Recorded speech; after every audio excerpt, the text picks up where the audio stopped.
په خپرونه کې راسره مېلمه مولوي صاحب محمد سالم عابد دی چې د سره به په شرک باندې بحث کوو چې شرک څه ته ویل کېږي، په څو ډوله دی او کوم اعمال زموږ یا کوم اعمال د شرک سبب کېږي. هغه شرک بیا خپل انواع او رقمونه لري. مولوي صاحب تاسو ښه راغلاست وایم. په خیر راغلی، ستړی مه شئ. خیر اوسئ، مننه که مونږ بیا دعوت کړی دی.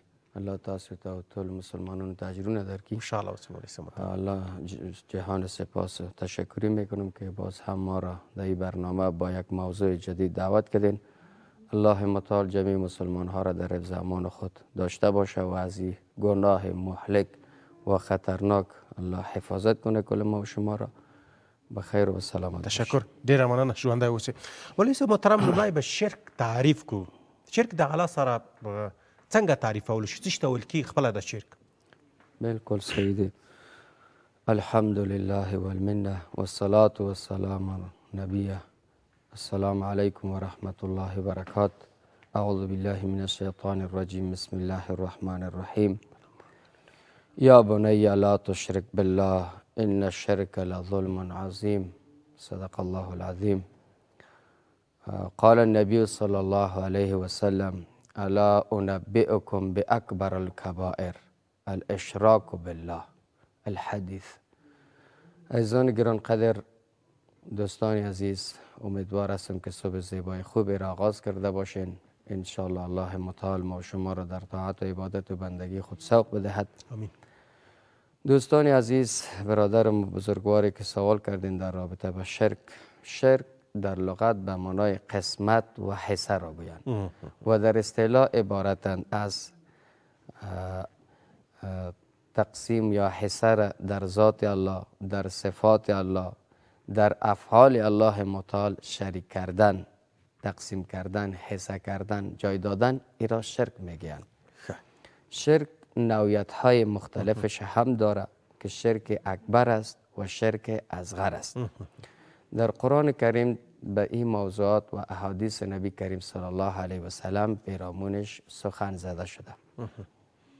ښه، ډېر عالي، ډېر په زړه پورې مهمه مسله همدغه ده چې ته تشریح کړې چې خلک او لیدونکي په دې باندې پوه شي چې شرک په څو ډوله دی او لوی شرک او کوچنی شرک یې بیا کوم دی. او زه مطمئن یم چې ما مخکې یادونه وکړه چې شاید یو شمېر کسان پوه نه شي په دې باندې چې زه د کومې کړنه ته کوم چې خدای مکړه داسې په شرک حساب نه شي. نو مهمه مسله دا ده چې پرې پوه شو چې څنګه یې را تشریح کوي چې شرک اکبر او شرک اصغر کوم شرکونه دي. بسیار خوب. واقعیت الله متعال ما و شما و جمعی انسانیت از این شرک نجات بده. یک مقدمه میگیریم سرش، باز میریم سر نوعیتش. عزیزان گرانقدر انشاءالله بیننده هستن، برنامه ما را با دوستای خود شریک میسازن. شرک در زمانه حضرت نوح علیه السلام از او به بعد در میان آمد. یعنی قبل از او مردم از آدم علیه السلام تا حضرت نوح علیه السلام کلا مسلمان بودند. الله واحد ولا شریک به آن طوری که الله میخواست عبادتش میکرد. از زمان نوح علیه السلام بت‌ها جور شد که اولا به شکل تصویر بود، یعنی مجسمه، عکسای یک مردمای بزرگ که در سوره نوح علیه السلام در پاره 29 قرآن کریم این واقعه به صراحت بیان شده. و بعد از او رفته اینمی جور شدن مجسمه ها و تصویرها به شریک ساختن با الله متعالی را قرار دادن که سلسلهش رسید تا زمان مکه معظمه که مکه معظمه خانه یکتاپرستی، خانه توحید، خانه که دو ذره شرک در عبادت که الله را میکردن نداشت.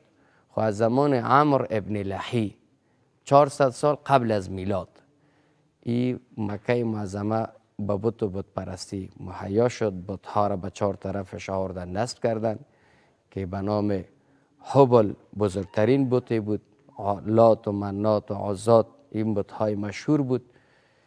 مردم ها از امو تصویرها گرفتن، چون از مصری را خریداری کردن آوردن برای عبادت که این را مالک نفع مالک ضرر می دانستن. این سلسله رسید تا زمان نبی کریم صلی الله علیه و سلم که زمان قرآن کریم برایش نازل گردید و پیامدهای شرکی و کفری و بدعی را از بین برد و مردم به دین یکتاپرستی و دین توحید دعوت کرد. شرک گفتیم دو نوع است، شرک اکبر است و شرک اصغر است. شرک اکبر که است به 4 نوع است. شرک در دعا هست، شرک در قصد و نیت است، شرک در طاعت است و شرک در عبادت است. شرک اصغر هم به 2 قسم است، شرک در الفاظ است و شرک در افعال است. از نگاه دیدگاه قرآن کریم و محققینی که تحقیق کرده، حالی میگیم شریک ساختن مخلوقات به الله متعال در ذاتش باشه، در صفاتش باشه، در افعالش باشه، این شرک اکبر است. الله متعال چی میگه؟ و الهکم اله واحد، الله ما الله واحد ولا شریک است. در دیگه قرآن کریم چی میگه؟ قل هو الله احد الله صمد. ما چی میگیم؟ الحمدلله رب العالمین. اینا کلش اثبات کننده توحید و رد شرک است. حال مخلوقات عوضی که به مخلوق بودنش بشناسه مردم، او را به الله متعال شریک مقرر میکنه. چی میگه؟ میگه این مخلوق که است به الله برسه تا ما را به الله برسونه. حالا که الله متعال مخلوقات هر کدامش مستقل آفریده. الله متعال مالک نفع است، مالک ضرر است، عزت دهنده است، ذلت دهنده است. تعز من تشاء و تذل من تشاء. عزت دهنده و ذلت دهنده الله متعال است. پس ما پیدا کردیم که الله متعال در ذاتش یکی است، در صفاتش هم یکی است. هو الرحمن، رحیم، ملک، قدوس، وهاب، جبار، فتاح، قابض. اینا کلی صفتای کیست؟ صفتای الله متعال است. پس ما پیدا کردیم که در افعال هم الله یکی است. این مخلوقی که شریک مقرر میکنن که نعوذ بالله میگه الله دو دانه است، مردم یهود و نصارا میگفت که یکی الله شب است، یکی الله روز است، یکی الله تاریکی است، یکی الله روشنی است، یکی الله سردی است، یکی الله گرمی است، یعنی ذاتی است. این رقم شریک به الله مقرر کردن. یا عزیر ابن الله گفتن، عزیر ابن الله، عیسی ابن الله، عیسی بج. یا مردم عیسوی گفت که الله ثالث و ثلاثه، نعوذ بالله الله 3 دانه است، یکی الله است، مریم است و عیسی علیه السلام است. پس ما چی میگیم؟ که الله متعال در صفاتش یکی است، در ذاتش یکی است، در افعالش هم یکی است. در افعالش یکی است، دلیلش چیست؟ در قرآن کریم الله متعال میفرماید ان فی خلق السماوات والارض واختلاف الليل والنهار والفلك التي تجری فی البحر بما ينفع الناس. میگه ای انسان ها، شما نگاه کنیم به طرف آسمان. آسمان که پیدا کرده؟ الله. هیچ مخلوق نتونست که آسمان پیدا کنه. زمین الله پیدا کرده. این صفاتای زمین و آسمان هم میمانیم یک تشریح کلی است که در آسمان چی گپاست، در زمین چی چیزاست. ای ببینی مخلوق در زمین است کو، این زمین نرم است کو، و زیرش آب است، چرا پایین نمیره؟ این صفاتایش میمانیم. یعنی زمین که پیدا کرد الله. پس همون مخلوقی را که شما به الله نسبت میتین، یعنی مشرکا خیر شما پیدا بگیرین یک زمین جور کنه. ان فی خلق السماوات والارض و اختلاف اللیل و النهار. در اختلاف شب و روز. هوا بسیار سرد است، نه؟ زیاد کشورها سرد است. این گرمی به سردی که تبدیل کرد؟ الله تبدیل کرد. خیر چرا صفت الله را به مخلوقات میدیم؟ نباید این کار بکنیم که این بزرگترین گناه است. و همینطور مثالش کشتی که در بحر میره، کشتی که در بحر میره، یا هر صبح زیبایی که آغاز میشه. مثالش در قرآن کریم در رابطه با افعال بسیار زیادتر است. صفات شریک ساختن مخلوقات در امی شرک اکبر که گفتیم شرک بزرگ، شرک در دعایی است. الله متعال میگه و قال ربکم ادعونی استجب لکم ان الذين استكبرون عن عبادتی سيدخلون جهنم داخرین. کسایی که از من نمیخواه، الله میگه از مخلوقات من میخواه، تکبری میکنه، میگه زود از اونها را من در جهنم داخل میکنم. پس دعا چیست؟ شرک در دعا عبادت است. عبادت به غیر الله متعال جواز نداره. اگر ما میریم به اکثر مقبره، به اکثر پیش یک اولیای خدا گفته باش عزوزاری میکنیم و او هم تنها خاک بالایش افتیده است، ما پیدا کردیم که اشتباه کردیم. نبی کریم صلی الله علیه و سلم صحابه را دید که بسیار چیغ و فریاد میزدند. گفت ای پیامبر اسلام چرا این صحابه چیغ و فریاد میزنند؟ گفت یا الله تو را عبادت میکنن، گفت خب گفت بری دوستایم بگو که و اذا سألك عبادی عنی فانی قریب اجیب دعوت الداعی اذا دعان فلیستجیبوا لی ولیؤمنوا بی لعلهم یرشدون. سوره بقره. و اذا سألك عبادی فانی قریب، هرگاه بندگانم از من چیز میخواین من دور هستم؟ نه، قریب، من نزدیک هستم برشان. یعنی الله متعال به بندهش چقدر نزدیک است؟ نحن اقرب الیه من حبل الورید. در سوره قاف میگه از رگ گردن هم کده الله به انسان ها چیست؟ نزدیک. کلمح البصر، از پلک زدن چشم الله به انسان ها نزدیک است. پس نباید دیگه انسان ها برن شرک به الله بیارن، چه در ذات الله باشه، چه در صفات الله باشه و چه در افعال باشه. و در دعای خود خاص دعای عبادت است، خاص به الله متعال است. نبی کریم صلی الله علیه و سلم طریقه دعا را برای ما نشان داده. یک چند مثال میگیریم. حضرت آدم علیه السلام اشتباه کرده، در اجتهادش خطا رفت، از او گندم خورد. وقتی که بیرون آمد از جنت، در اشتباه خود پی برد در اجتهاد خود که من خطا کردم. باور کنین اگر انسان نبود، ملائکه خود میگه موجود بودن، چرا نگفت که ای جبرائیل، ای میکائیل، ای اسرافیل، ای اسرائیل، علی که من مشکل دارم، این مشکل مرا به الله ببرین و این حاجت ما برآورده شود. چی گفت؟ ربنا ظلمنا انفسنا و ان لم تغفر لنا و ترحمنا لنکونن من الخاسرین. گفت یا الله ما اشتباه کردم، ما جرم کردم، مرا معاف کو.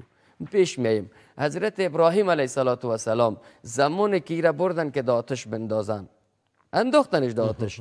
وقتی که در آتش بردش، ابراهیم علیه السلام کی را آواز کرد؟ که امروز ما به نوعیتش مخلوقات الله را آواز میکنیم. من حیث پیغمبر گفتم، من حیث اولیاء گفتم، من حیث شهدا گفتم، من حیث بنده مقرب الله گفته. پس حضرت ابراهیم پدر ماست، جد ماست. وقتی که در آتش انداخته شد گفت حسبنا الله و نعم الوکیل، نعم المولا و نعم النصیر. یا الله گفت تو برای ما کافیستی، نیک متصرف کارساز هستی. پس ما درس بگیریم در رابطه در جمعی حوائج ما تضرع کنیم به کی؟ به الله متعال. یک چند مثال میگیریم.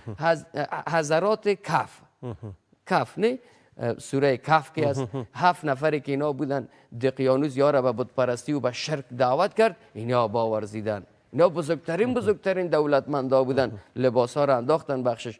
خلاصه وقتی که از پیش پادشاه دور شدن چی گفتن؟ ربنا آتنا من لدنک رحمتا و هیئ لنا من امرنا رشدا. قولش در قرآن کریم ثبت است. یا الله از طرف خود ما را کمک کن.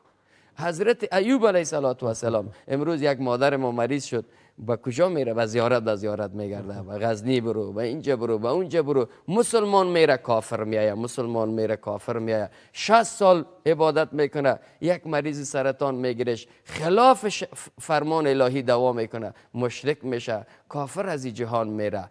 این مالک نفع، مالک ضرر، فاعل کلش الله متعال است. ای حضرات کف سیکو دعا کردن به الله. حضرت ایوب علیه السلام 17 ماه مریضی را کشید، دعا نکرد که یا الله مرا جور کو. گفت ما عمر خوب تیر کردیم، جوری صحتمندیم از زیادتر بوده. چه دعا کرد؟ گفت رب انی مسنی الضر و انت ارحم الراحمین. ببین گفت یا الله برای ما ضرر رسیده، یا الله تو مرا رحمت تا بالای من نازل بگردان، یعنی از این مشکل مرا خلاص کو.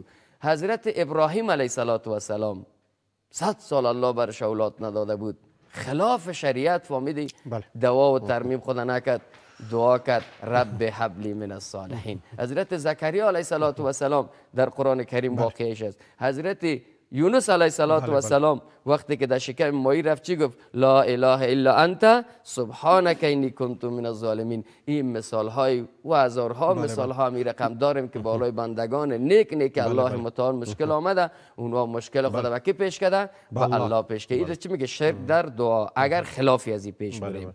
و شرک در طاعت چیست؟ در طاعت و عبادت، یعنی ما فرمان الله را قبول میکنیم. رسول الله صلی الله علیه و سلم مبلغ دین بود. و ما علی الرسول الا البلاغ المبین. رسول الله صلی الله علیه و سلم دین ماست، آیین ماست، فرمان ماست، قانون ماست. گو و ما ینطق عن الهوا ان هو الا وحی یوحى. ای مردم برای ما وحی شده، شما وحی را بپذیرین. پس ما فرمان الهی را باید در روی زمین تطبیق کنیم. عبادت هم عبادت خاصه کیست؟ از الله است. ایاک نعبد و ایاک نستعین. یا الله خاص تو را عبادت میکنیم و کمک هم از چی میخواهیم؟ یا الله از تو میخواهیم.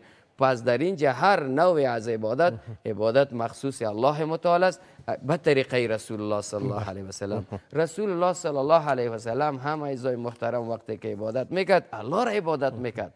وقتی که مسلمانان را دعوت کرد به عبادت خود دعوت نکرد، به مخلوق پرستی دعوت نکرد، و نگفت که اینجا برو اونجا برو حاجت و مشکل شما را برآورده میکنه. نگفت که سید الشهدا امیر حمزه دیگه حالا شهید شده، پس قبری از زیر خوب دیگه یک مدل جور کنین عبادت. امروز حاجی صاحب که در مکه معظم در مکه و میره و در مدینه منوره مقبره امیر حمزه که سید الشهدا است نمیشناسه. عزیزای محترم، پس شرک در تصرفات این چهارم شرک اکبر که است در تصرفات است. تصرفات اختیارات زمین کون مکان در اختیارش کیست؟ الله است. بیشتر مثال دادیم، سردی میاره الله، گرمی میاره الله، آفتاب بیرون میکنه الله، پس از مغرب بیرونش میکنه. تمام انواع مریضی یک نفر میاره. عبدالله بن مسعود مریض شده بود، یک فقیه صحابی است مشهور است در احادیث. حضرت عثمان ابن عفان داخل خانهش رفت، ببین عقیده را، گفت ای عبدالله، گفت تو مریض شدی؟ گفت بله. گفت یک طبیب بیاریم، یک دکتر بیاریم. گفت دکتر و طبیب مرا مریض کرده، طبیب مرا مریض کرده. حضرت عثمان ابن عفان خلیفه سوم مسلمانان دیگه خاموش ماند. گفت فقر سرت نبیا، یک چیزی نوشته کو که از بیت المال تو را کمک شوه. گفت نه، ما سوره واقعه را الله بر ما فرمان داده که سوره واقعه را هر مسلمانی که یکی از ویژگی‌هاش است هر شب تلاوت کنه فقر سرش نمیاد. ببین چقدر اون عقیده داشتن عزیزای محترم. پس تصرفات و ملکیت و کلش پیش الله متعال است. در بین مردم ما شما چه رواج است؟ میگه اینمی یک چند دانه یک دو دانه دیگه زیارت هایی که در غزنی میشد چی میشد؟ مکه و کجا می آمد؟ به غزنی می آمد. مسلمان های عزیز، مکه معظمه ان اول بیت وضع للناس، اولین خانه که در روی زمین جور شده و کجاست؟ مکه است. غزنی الله ای اولیاء کرام ای شهدای ما را این مقبره های ما را در هر جایی که از مغفرت کنه. این مکه د ایجا نمیایه مسلمان. مولوی صاحب زه غواړم لږ ډېرې پوښتنې وکړم او وخت هم کم دی، تخنیکي همکاران یې 15 دقیقې وخت لرو، خو زه هڅه کوم چې یو څه وخت موږ ته راکړي. مهم موضوع ده، ډېره ښکلې مو تشریح کړه. ښه، اوس که راشم دغه ټولو ته، یعنې که زه وایم ما ته دا جالبه ده دغه کومې خبرې چې اوس مونږ کوو، یاره دا باید هغه کسانو ته دا خبرې وشي چې هغه مسلمانان نه دي که نه. موږ مسلمانانو په منځ کې متاسفانه ولې دغه شیان رامنځته کېږي که نه. اوس که مونږ یو مسلمان دلته که یو مسلمان واقعي مسلمان وي، په الله باندې عقیده ولري چې الله یو دی، هېڅ شریک نه لري، نو مونږ بیا ولې لاړ شو زیارت ته، د زیارت نه یو څه وغواړو که نه. خو دلته زمونږ په عقیدې په ذوق باندې دلالت کوي چې مونږ ضعیف عقیده لرو. د دې تر څنګ مثال نور هم دغسې مثال نه دی چې تاسو یادونه وکړله، مثال حج ته ځو، ولې د حج په هغو ټولو احکامو باندې ځان نه پکوو بیا ولاړ شو عربستان ته. مثال که مونږ پیسې مصرفوو ځو، دا په دې معنا نه دی چې حج یو دین دی باید ادا کړو، صحیح ده دی، مګر هم راځئ چې صحیح ادا کړو، نه دا چې لاړ شو بېرته راشو. ښه، پوښتنه هم دغه کومه چې ښه دومره وخت چې تقریبا 1400 کاله کې اسلام مبارک دین دغه دی خور دی او افغانستان ته هم له نیکه مرغه زمونږ په د اجدادو نه مخکې دلته دین راغلی دی. ښه، بیا ولې تر اوسه پورې مونږ اصلاح شوي نو دلته مسؤلیتونه د چا دي؟ مولوي صاحب محترم، همدا اوس هم دغه تاسو یادونه وکړه، شاید دغه خلک وینو چې دغه کارونه ترسره کوي. دلته زموږ دیني علماو ښه رسالت نه دی ادا کړی، موږ خپله نه یو په دې باندې توانېدلي چې ورشو دغه د اسلام مبارک دین په سمه توګه زده کړو. نو علت چی دی چې په دې غلط موږ هم اوس هم یو؟ بالکل واقعیت که نبی کریم صلی الله علیه و سلم برای اصلاح عقیده، برای چی؟ اصلاح عقیده فکر ذهن انسان ها 13 سال در مکه کار کرده، 13 سال، و باقی اعمال بعد 10 سال آمده که در او عقیده هم بوده. ما مشکلاتی که داریم واقعیت مشکلات عقیدتی زیاد داریم. بس یک نفر چی میگو؟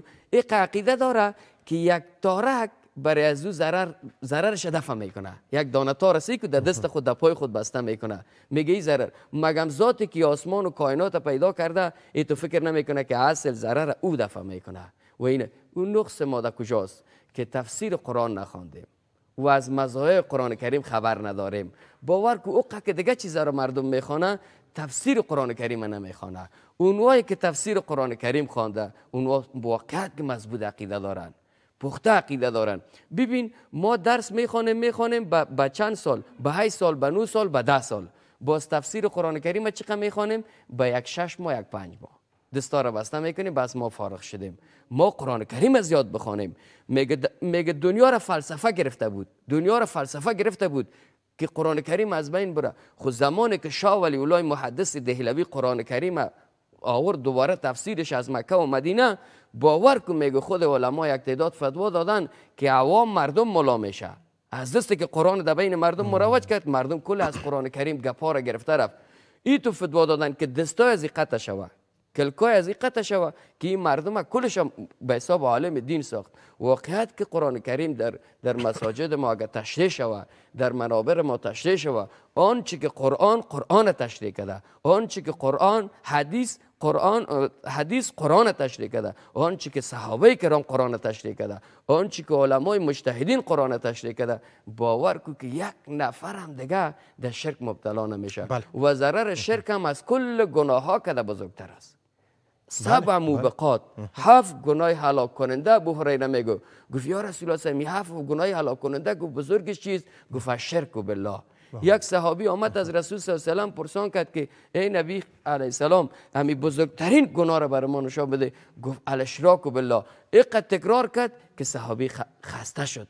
یعنی اینقدر شرک گناه پدیده است. مگم آسان مردم ای تو فکر نمیکنه که من در شرک مبتلا هستم، مگم اون کارا را انجام میده. ما امیدوار هستم که تمام وجود خدا، مال و ثروت زندگی خدا، وقت خدا به الله بسپاره که تا از شرکیات چه شوه؟ محفوظ شوه. و لقمان حکیم ما شما میبینیم در قرآن کریم در سوره لقمان اولین توصیه به بچهش امیز. اولین توصیه به بچهش چی میکنه؟ یا بنی لا تشرک بالله ان الشرک لظلم عظیم. ای بچه من متوجه باش که در شرک آلوده نشوی. گفت پدر چیش؟ گفت شرک گناه بزرگ است. در قرآن میگه ان الله لا یغفر ان یشرک به و یغفر ما دون ذلک لمن یشاء.